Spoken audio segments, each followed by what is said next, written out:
Hey, Jennifer. Hey, I'm a little behind. How's totally okay. it Uh, going? it's going good. I love my new job a lot. I get Oh, it's distracted great. a lot. It's great.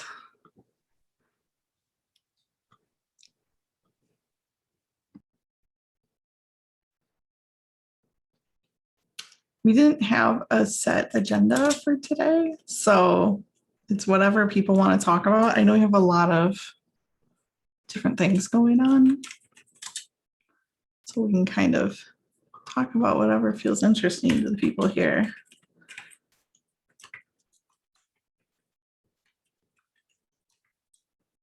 I've just been a little underwater because I'm switching where we host our downloads from Azure to a combination of Netlify and GitHub.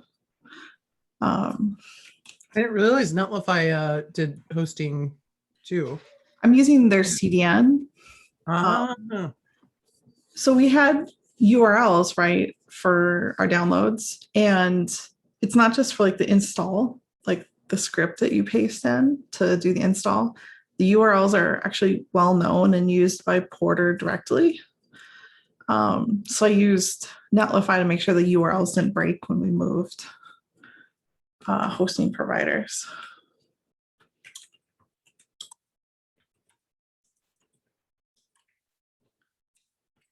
Uh,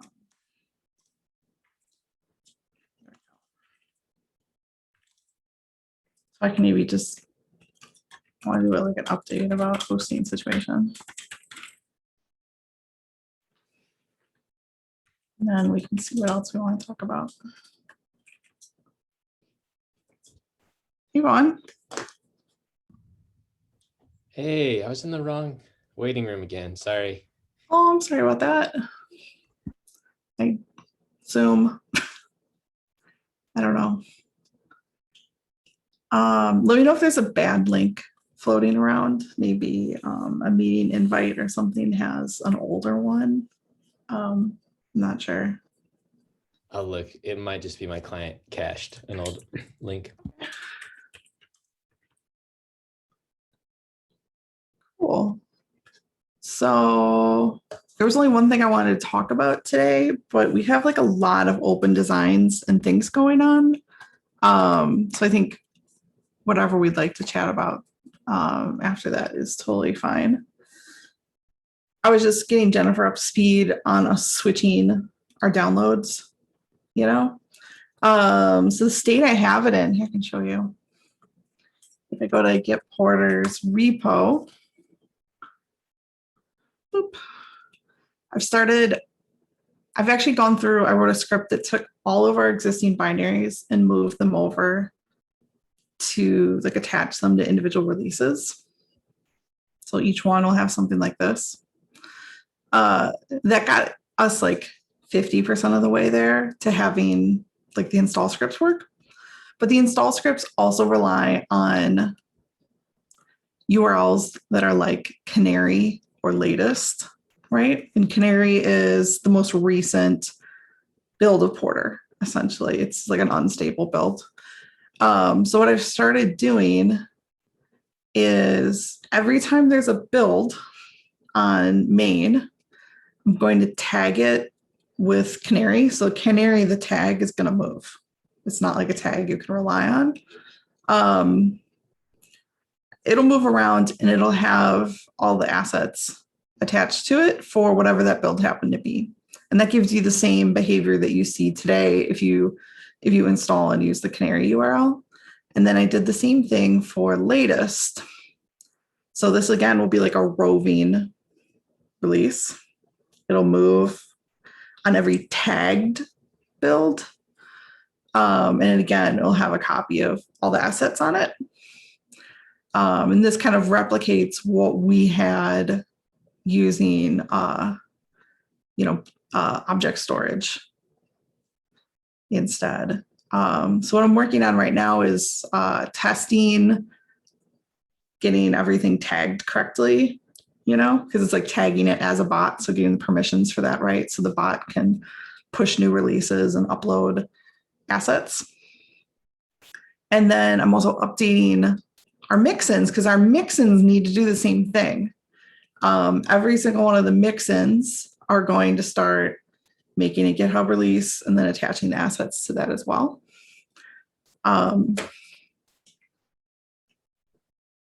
Yeah, I don't know if there's any questions. It's not really exciting. Yeah, my one question, it's interesting to me, is for the mix-ins. I just started reviewing your recent PR with lots of Mage changes.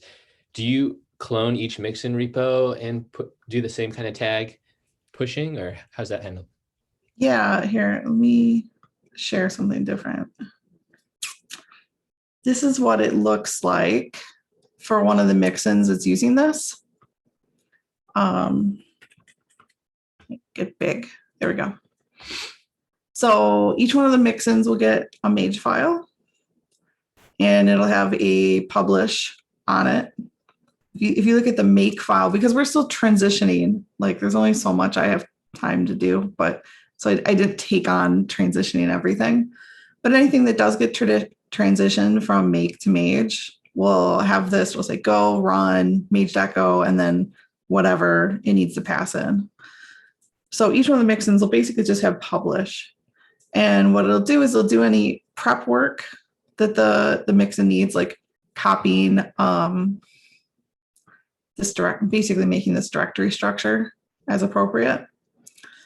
Then it'll publish the mix-in, which if we just sneak at this is a reusable step that all the mix-ins can just bring in because it's defined in a Go module. And it's kind of dense to read, but basically we tag it with latest or whatever the version is, Canary. And then we add the files to a release for Canary or latest. And then if it's a latest, like if it's a tagged release, we'll also make a GitHub release for v1.2.3 or whatever it is and do that. So sometimes it'll just make a Canary release, and sometimes it'll make latest and then a version number release as well. But the mix-ins themselves don't really need to repeat all this logic that the Porter has. Cool, that's powerful. One last trick. Sorry, I should just give up and share my whole desktop. Who knows what you'll see. One last thing is that we have this packages repo that Vaughn set up for us. Oops. There we go. Porter packages. And it has a listing of all of our community mix-ins and plugins. There were some files that I was storing in object storage that did not belong on a GitHub release at all. So I put them in this repo instead. And anytime you need to change these files, you just make a commit to the repo. This isn't something that people external to Porter do. It's only something our build does for our official mix-ins. So here's our atom.xml lists like every single mix-in we make.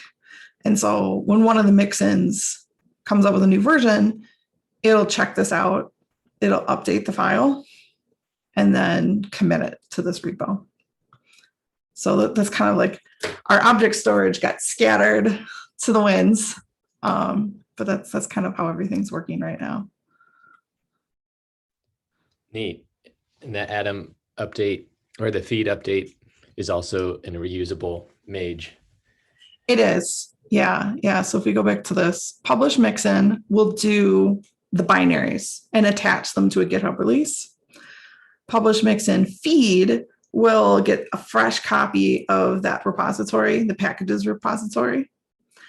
And then it will update that Atom file and commit it. So it all just kind of happens together. So it's really boring to kind of update every single mixin. You just do it. But once that's finished, it should be good. The install script actually, if you like updated your Etsy host file, like, so if I looked at my Etsy host file,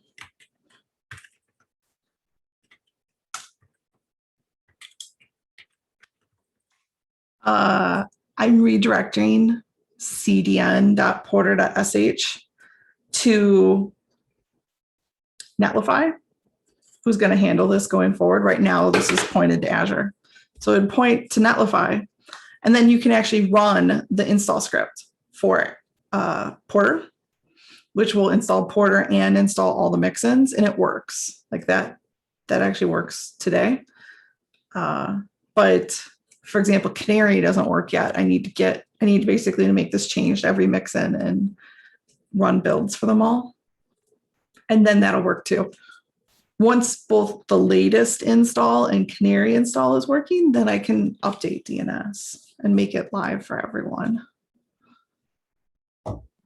Sweet. And you mentioned making the change to every mix and repo. It's basically just bumping your Mage library, right? Some of them don't have this Mage file yet, so I would copy and paste this in, and make that one tweak to the make file so that it uses Mage. And then, yeah, it's a pretty small bump. It bumps the Porter dependency, and then make sure that you have publish in here as well. So it's not terribly like a lot of work. It's just a lot of repos. And I'm still testing how this all works on our pipeline. So if I go back to Porter real quick,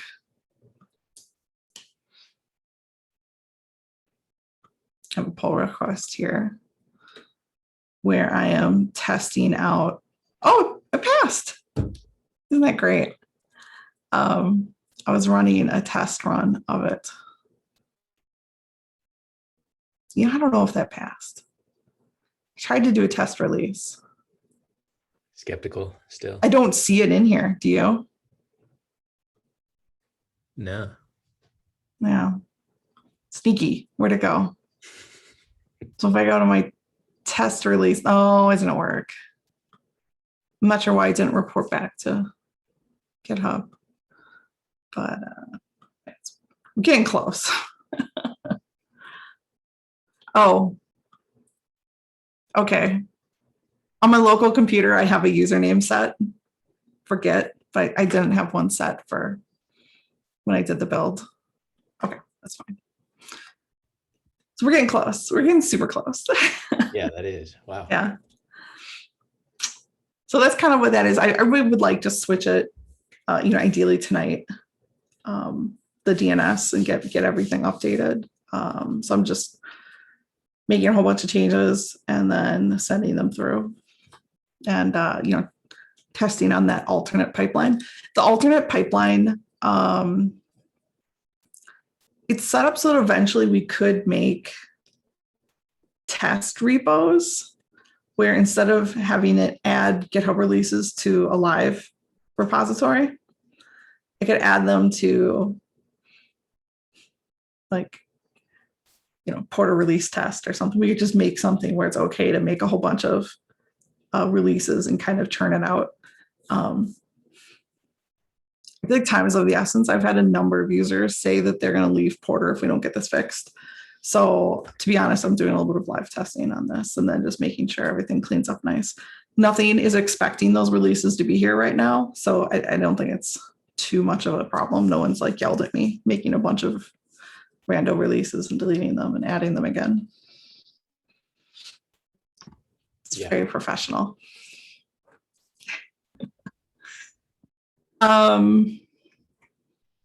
Otherwise, if you would like, we could talk about a whole bunch of different things. We have the V1 of Porter that we talked about last.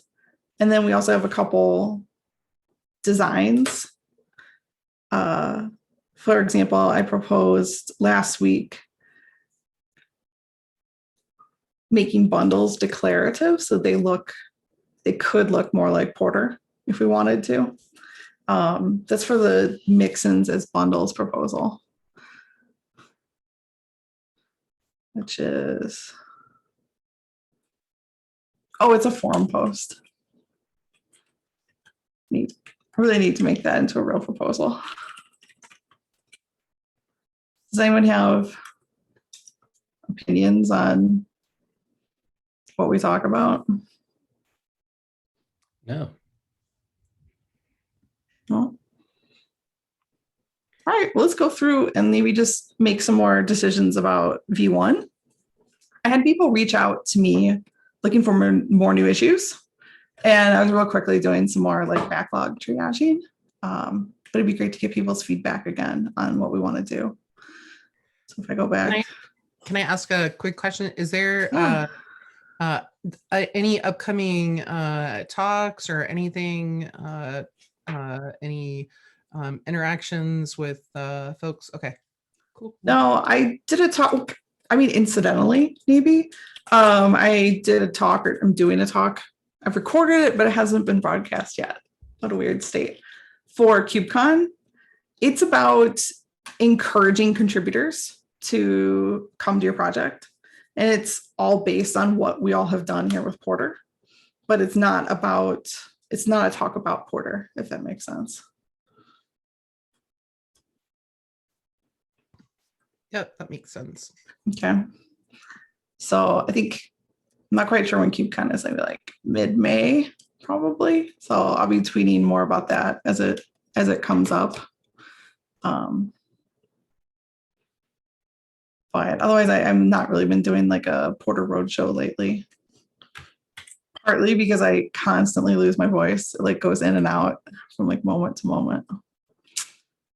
It's just hard. Are you doing anything talk-wise? Not for KubeCon, no. I don't have anything upcoming for Porter. The last thing I did was contributing today, but was just curious if anybody had anything planned. I'm trying to, there's something like brewing in the back of my mind about stuff, but it's not, I haven't solidified how and what I want to talk about yet. Yeah. And then otherwise, I'm going to be working less on Porter in the future. So things may slow down a bit. Well, what is the new thing you're going to work on? I was taking I'm now half-time on Porter and half-time on Brigade. Are you familiar with Brigade? That's one Vaughn works on that. I do not know what brand new. Brigade is. Is that Yeah, let's do this. It's Vaughn, do you want to describe it actually? I mean, you probably have a better pitch than I do. Sure. Yeah, that's the tagline, event-driven scripting for Kubernetes. V1 was released, wow, over a year ago, I think, so early 2020. And that's what the homepage will route you to, the docs for V1. And like right around when we released V1, we were admitted as a sandbox project in CNCF. So those big events kind of came in tandem. But since then, we've been working on V2, and that's where Carolyn, I believe, will pitch in. I think she'll be working on declarative Brigade workflow approach that Kent and Carolyn have both worked on before. But yeah, what Carolyn's showing now just shows kind of the Brigade workflow interface is written in JavaScript. You can kind of build your pipelines of event handling, and it all runs on Kubernetes currently. Oh, awesome. So is there so this is totally in my realm of interest. Is there any sort of specs that y'all are following? Is there like a core thing? I feel like the whole event-based piece is and workflows are Actually what I'm working on. So 1 second. It's a prototype. It's not ready for anyone to try, and it was written on Brigade V1. Now I'm moving it to Brigade V2, but I think you'll find this interesting. Let me paste this in. Oh, awesome.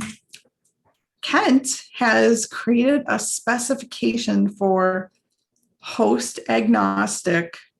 I'm going to call it builds, but it's not specific to builds. It could be anything. Essentially, host agnostic, like workflow, is what's happening here. So it gives you a way to define. See if I got an example. This is specky, so it maybe is short on examples. Give me an example. Oh, don't do this to me. Hey, we gotta fix that page. Yeah, I know. We need to. How about Break Drake? I bet this has examples in it. Maybe.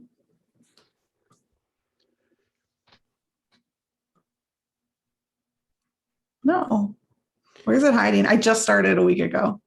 So I'm not. This is super interesting because there's the CNCF serverless working group, right?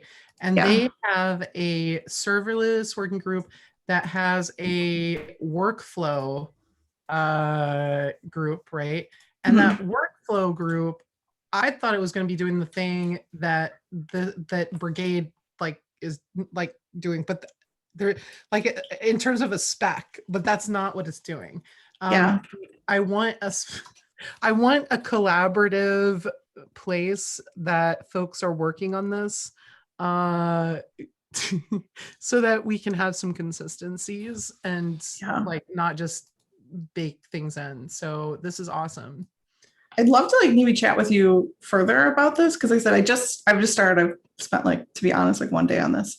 But this is, I think, what you're talking about. It would be a generic specification that anyone could implement that goes, here's a DSL for a workflow, right?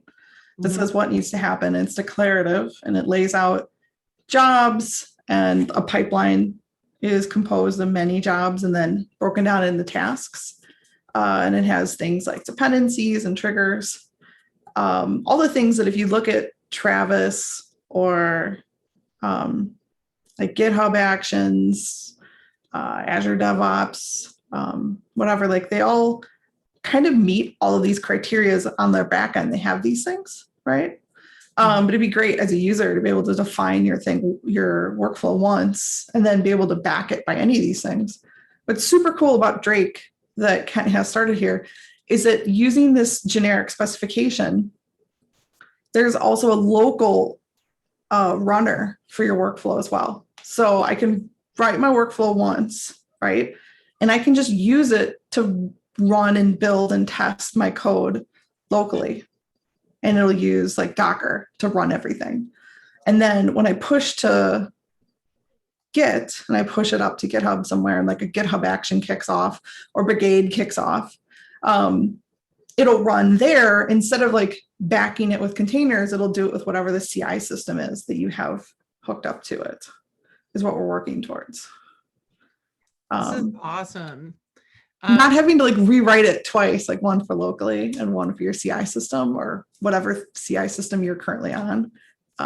Exactly. Cool. And then having and being able to sort of define what it is that you need and how you need it. And it's as code essentially, but you're following a spec that then anything that you want to use is I want to use whichever service would be great.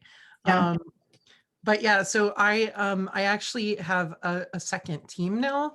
My second team is GitHub Actions and GCP, but also my serverless team, we also do events and cloud events. And so there's this missing piece where they ties these things together for me. And yeah, I'm gonna have to check out Brigade. This looks awesome. Yeah. The other thing that the part of the reason why this is relevant to Porter is if you think about Porter for a second and what it's doing, if you look at the YAML file, it is a workflow. It's saying, there's no parallelism at the moment, but it does identify dependencies and executes things in order and is able to pass inputs and outputs between steps. So eventually I'd like to be able to say, in order to run, for example, a bundle on Kubernetes, you could use Brigade to back it and handle that workflow of executing everything. So like eventually this could be plugged in as like an implementation of Porter's workflow engine. So there's a lot of stuff going on here, but it's like very early days. Oh my gosh. Yes. Yeah, I was looking at that. Yeah. Yeah. I don't know how we got off on this. Oh yeah. So I'm doing half that and then half Porter, but I'd still like to keep working towards a 1.0. I think last time we went through this entire document or most of it, right? Mm-hmm. So, We said what needs to be in here. We talked about, we may have like petered out in the middle of usability issues. Does anyone remember how far we got? Let's see.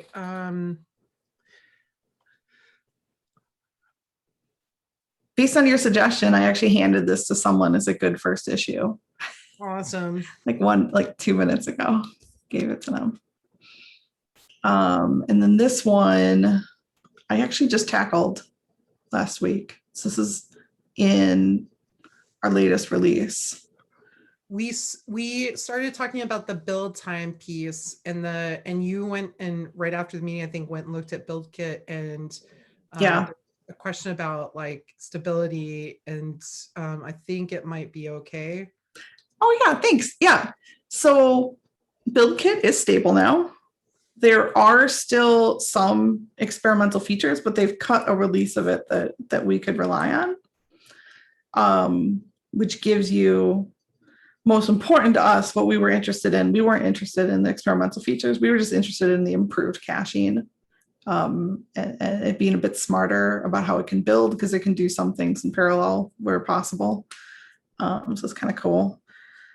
And it works with Docker 1.19 something. So I think it's been stable long enough that I think it would be okay to pull in as a dependency and say, when you install Docker, it needs to be 1.19 something or higher.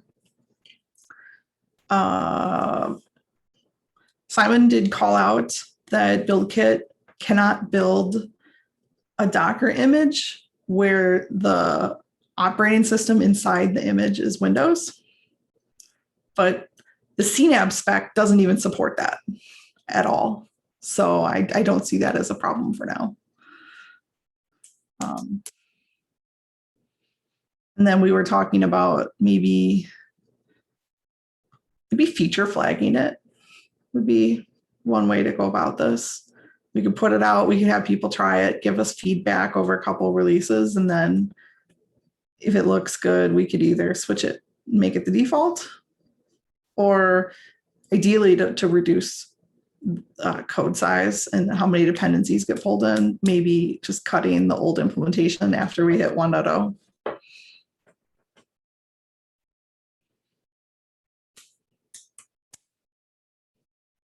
I'm not too keen on supporting both forever, just because it makes the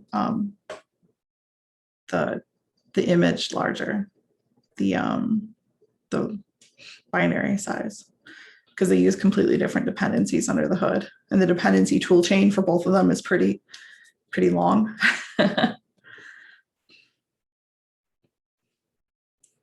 Did anyone have any thoughts about that? About this being brought into V1 as a feature flag thing? I think it's a great thing to have for it basically is an improvement that is critical to me in terms of like if people are making frequent small changes, it reduces the time. So I think feature flag hiding is great, and then people can use it if they want. Yeah.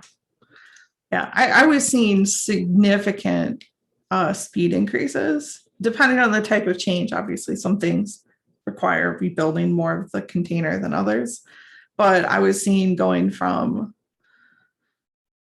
90 seconds to like 17, you know, which is why I was so keen on this fix and why people have been asking for it. So cool. Is there a way to, I don't know, like not to track, but to see what things people are using and how they're using it? That's an amazing question. I've always wondered that.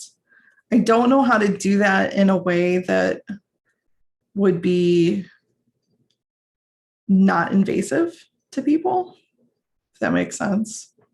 Like we could do surveys and things, but I'd be hesitant to put telemetry into Porter's binaries.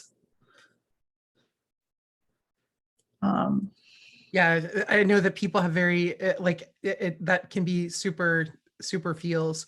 Do you know if there's any this feels weird to ask, but if I don't know, CNCF or Microsoft resources around, like people who are good at not that I'm saying y'all are not, but this is different expertise, and I'm all No for offense taken. like UX research or anything like that to like and to like do little focus groups with Porter users to find out like their pain points and like see like active surveying Mhm. kind of thing. I don't know. Maybe that's something you already do, or maybe Ralph already does that. No. Okay. You know, I like solicit information and feedback from people, but I haven't done anything structured. The CNCF provides support for I'm not always clear on what they do for incubating and hire versus Sandbox. I know Sandbox does get less. For example, we don't get marketing. I haven't seen them say anything about UX studies. So the best bet is I could ask Ralph and see. Yeah, that feels like a missing piece for, especially around like, I don't know, like in terms of open source, one of the things I've realized is we don't do that in general. We don't, unless a company is backing it and is kind of driving it, there isn't that piece of like, I don't see a lot of those folks in open source, but it's so crucial. It would be I've wanted to do that since day one. I've never been given those resources at Microsoft. And I don't, like, there's only so many people on this project who are contributing. So I haven't had like skills and time to do it, but I'm very interested in it. Yeah, it's one of those things that is like, like so critical, but it is. Otherwise, we're designing a bit in a vacuum or only in our own bubble. You know. Yeah, it's like the perspectives that we have and how we change things. So to me, like I look at this reducing build time and I'm like, oh, that is a super pain point, and the improvement like is invisible in some cases, but it's across so many people, whoever's using it, like it has a huge impact. Yeah. I mean, we feel this pain pretty keenly, I think. Vaughn and I, every time you like run tests or do anything, because some of the largest component of our time for the dev test change cycle is waiting for these container builds in some cases. Just building a bundle is slow enough to cause a lot of developer friction. And I've gotten a number of pings from people, different people, saying that they really want build kit support. But for the most part, I just have to go by like what do people raise up, And so this was one of them. I've gotten it at least 5 times suggested to me, including by Docker themselves. They were like, "You should do this."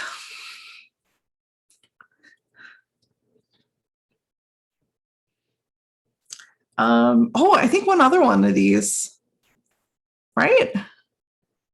Yeah, we tackled that. Dang, we're on a roll. It's exciting.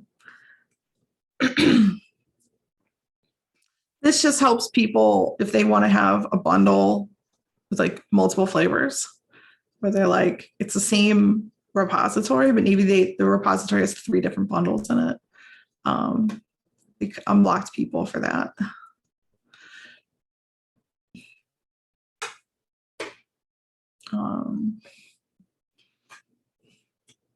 You know, one we didn't talk about, but it's actually not even on here, but I'd be really interested in chatting about, and this is kind of related, is thinking about our templating some more. Right now, you can only template what's an action, i.e. install, upgrade, uninstall. You can template what occurs during an action. There's more information that we could be templating, though. People have asked repeatedly to be able to template their parameters, the custom section, for example, and the custom section is essentially labels that can be applied to the bundle, or variables, basically. And we've also had people ask for being able to do the image map that says, I reference Redis, but I'm in an alternate environment. Maybe I'm in an air-gapped network somewhere. So this is where I can find Redis. Things like that, people have also been interested in templating as well, to getting at. I've been working on a mix-in for Porter that's based off of, handlebars. Are you familiar with handlebars? Yes. Okay, so I'm making a mix-in for Porter that lets you process files that are inside your bundle. Maybe you have a cube config. Maybe you have a YAML file or an XML file. It doesn't matter, right? And so the mix-in lets you do is use handlebars in that file to inject the things that right now Porter knows how to, like, it knows how to replace variables like bundle.name or bundle.version, or some of these more complicated ones where it can get into your dependencies and all sorts of stuff, right? So we let you replace it for the commands that Porter's going to run. And this mix-in is going to let you replace it for like inside the contents of files, so that you could template your files and use the same variables that Porter makes available to you otherwise. But as I was looking at it, I'm like, Handlebars has a lot of really cool stuff over what we use currently, which is just Mustache. Mustache lets you just do variable replacement. Handlebars lets you have functions too. So for example, there's things like this. The community has been building out helper functions for templates. And let's see if I can find. So they give you all sorts of things related to your file system, like datetime formatting, doing things with paths, regex. Like nearly everything you would ever want is in this repository. Porter could switch our templating engine to be Handlebars instead of Mustache, for example. It's backwards compatible. So it's something we could do at any time, not a 1.0 thing.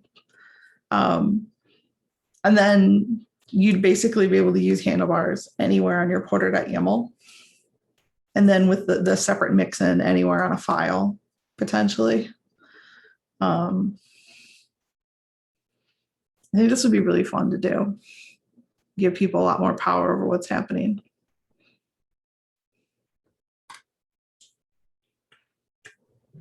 Yeah, that sounds great. Does this project have a Golang library or technique for consuming JS? Yeah, Handlebars is a JavaScript first concept. The engine for both Mustache and Handlebars has been ported to Go. So there is a Go Handlebars, and we use Go Mustache right now. The problem is that the helper functions, there is no handlebar helpers in Go. They're all in JavaScript. That's why when I implemented this, I did it as a mix-in, because the mix-in can say like, oh, I should install Node, for example, right? If we made Porter use it, I'm still trying to figure out how we could take advantage of a lot of useful helpers without having to like write them ourselves and go, you know? So this is where it gets interesting though. Right now, the way the Docker image works that we build for a bundle is there's one Docker image, right? And everyone, all the mix-ins, Porter, everybody has to agree on a from statement that says, what's the base Docker image? You know, are we all using Debian Stretch or Buster or something like that? And then you put everything in, and it can get kind of big, right? Because everyone's putting what they need. So Porter could, for example, with the way bundles work today, say, well, Porter is always going to install Node, deal with it, right? And then we could use handlebars here, but it would pretty much for everyone float, you know, the size of their images, and they're already kind of big. And when I say kind of big, I'd say like on average, I see 800 to over a gigabyte in size for a Docker image. If we think about this suggestion, which was, what if mix-ins they didn't all have to share the same Docker file. They didn't all have to be installed in the same container in order to work. The other thing that I don't really talk about here is that Porter itself would no longer be in the bundles installer. Porter itself would become a mix-in at runtime. When the bundle is being executed, Porter would get to have its own invocation image, its own Docker container that it got to run in. And if it wanted Node, it can just install Node, and the impact is much lower because the biggest part about this suggestion here is that it improves caching dramatically.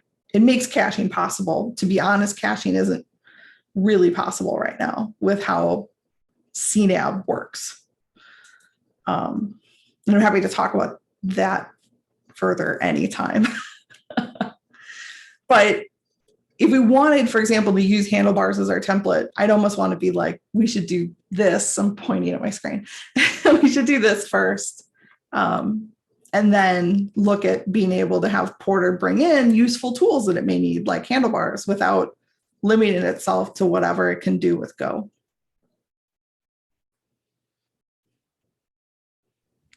Yeah. Have you seen this proposal, Jennifer? I started to look at it, but I haven't read it in like great detail. Like I feel like I skimmed it. I just noticed it looks like Mohammed. Oh, hey. So hey. Hey, hello. I'm Good late. to have you. Hey, thank you. We were going through, I don't know if you've seen this, the list of what we'd like to have inside of V1. Yeah, I just read it. Okay, I don't need to link it to you. Okay. Yeah. If you have feedback on any of this about maybe we missed something, or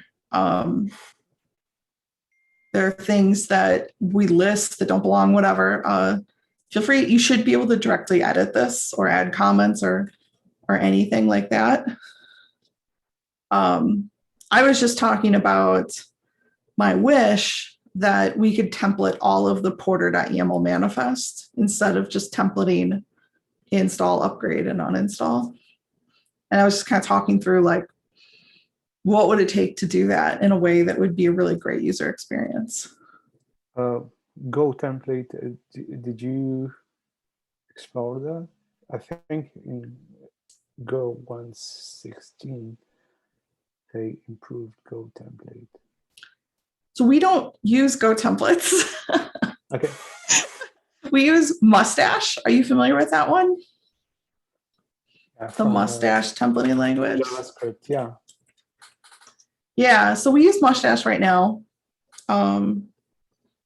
so frustrating. We use a Go engine for it that lets us, I'm trying to find if anybody has examples of what it looks like. Here we go. This is an example of a mustache template. We were trying to pick something not for the ease of implementation for us. So maybe that was a bad decision, but we went with what people liked the syntax more and what was more like comfortable and familiar for them. So we started with mustache, and we always kind of thought eventually we'd like to move to handlebars, which lets you then have the exact same functionality that Go templates does with a whole bunch of helper functions. I was showing everyone handlebar helpers. Let me paste that in the chat. These are all the different functions. If we switched from mustache to handlebars, like what functionality could we get? And there's a lot. So I don't know. If you think that Go templates would be another better way to switch, I think we'd want to compare against, I think, handlebars or maybe something else, and just kind of see what functionality we can give people.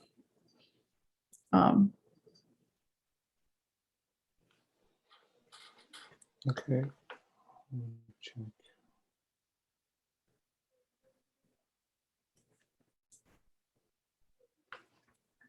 I don't know. I don't know if, Because handlebar, you have to install the whole thing for Node.js. yeah. Okay. So that's why I was, yeah, no, I'm with you on that. Have you read mixins as bundles yet? No. Okay. Let me link this. So this is something that we were thinking of doing. This would be a change to the CNAB spec, to be clear. This isn't, it would be very difficult to implement with the current way CNAB works and still have the bundles we create be compatible with other tools. The idea is that instead of distributing mixins as individual binaries that Porter then saves in its home directory and then copies into the invocation image for every single bundle, what we could do instead is distribute the mixin inside of a bundle. Each mixin could then pick its own from statement for its Docker file, install whatever it wants. It could be based on Debian, it could be Red Hat, it could be Arch, it could be Scratch. All of a sudden it kind of opens up what the mixin can use, and you don't have to worry as much about mixin stepping at each other. And then what would happen is when we execute the bundle and we think about the porter.yaml, like there's a step for, install Helm, right? Or install exec, all these different mixin steps would be run as a bundle, as in each step would run in its own Docker container. And this would allow us to do more things, like, for example, distribute handlebars with Porter would be another thing we could do with this. The reason why it's interesting is all of these, mostly it dramatically reduces the size of the bundles we're making, and we can suddenly take advantage of standard caching that you get with Docker and things like that. Because right now it's like, depending on the ordering or anything like that, we trigger big rebuilds, and you can never take advantage. If you have two bundles right now and they both use the Helm 3 mixin, that's not a common layer between them, right? It may or may not be, but it's probably not, depending on how the lines in the Docker file come up. So what you end up with is gigabyte size file bundles with no reuse or caching in between. By decomposing the bundle into multiple bundles, you can have a Helm 3 bundle that ships like official Helm 3 binary and things like that. And then if someone wants to reference it, no matter where it's referenced in the bundle, it can be cached at that point. You don't end up with constant unique Docker images like we do today. this would also save us, I think, about a quarter of the work in the feature we talked about a couple weeks ago with mix-in versioning, because Docker is versioned already. It has tags. Bundles are versioned. We have ways to distribute both. So it would be easier for people to distribute a bundle as well. They could just push it to a registry.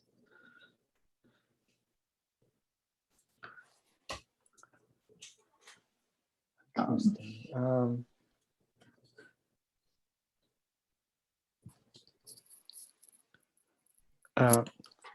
about the multi-stage Docker multi-stage? Is it too late to try it, or you prefer Too late to try which? Docker multi-stage to reduce the? Yeah, let me go back to this. So one of the things we want to do for V1 is build kit, right? And build kit also has multi-stage, correct? Yes. Okay. We would like to do this. I think we agreed as a feature flag. So there'd be both ways built into Porter for a while. One way would use build kit, and you can do multi-stage, you can do a whole bunch of stuff. And then another would be the standard way. And it would be like a feature flag or a configuration file flag that says, do I want to use build kit? Yes or no. This is something we'd hope to do in version 1 so that people could take advantage of a whole bunch of things.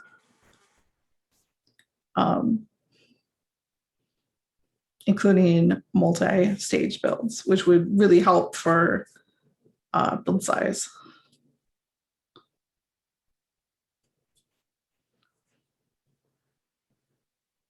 I like the idea of the mixing as a bundle. Yeah. So I think like mixing in a bundle, to be honest, would be like something we would do. I didn't want to pick a time frame, a year from now, right? Build kit, we could do now, you know, without having to change CNAV or anything. I made a branch that has like I just tried it. I tried just changing it to use it. And I have a branch that does it. If anyone wants to try to put that behind a feature flag. But yeah. Okay. Let me know if you're interested otherwise on working on any of these. Feel free to grab anything and help with the design or improving the issue so that it's enough for us to know what we want to do, or, you know, tackling it and doing a pull request for it. There's a lot. I need to put this in a GitHub milestone. Yeah, I was about to ask the milestone. When are you planning to release the V1? So I don't have a timeline for it, to be honest. I was just telling people at the beginning of this meeting that I'm only working on Porter half my time now. So things are going to happen when they happen. I'd like to do it this year. I'll say that. Yeah, I think a good first step, which I think you're about to say, is let's put the things we want, like make the cut for V1 in the milestone.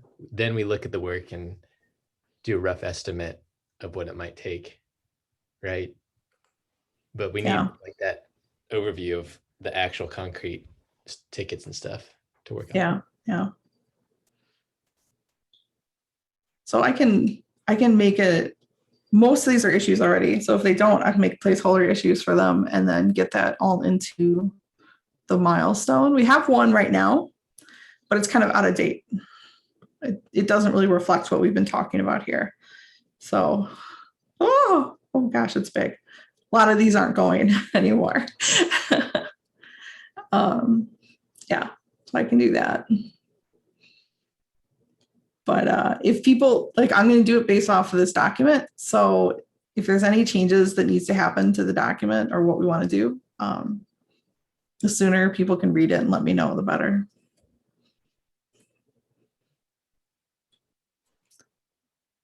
Otherwise, that's all I had.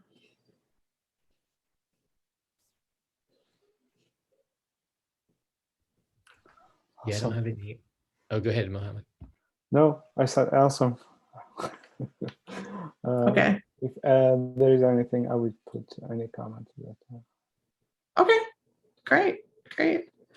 Well, thanks everyone for coming. I really appreciate it. And when I have the milestone updated, I will link it to everyone in the Porter channel. So, even our users, everyone can kind of see what we're planning. Okay. That's a good idea. Yeah, maybe we'll get some feedback from others. That'd be great. Yeah. All right. Thanks, Carolyn. Cool. Thanks you. everyone. Have a good Have a one. nice day. Bye-bye.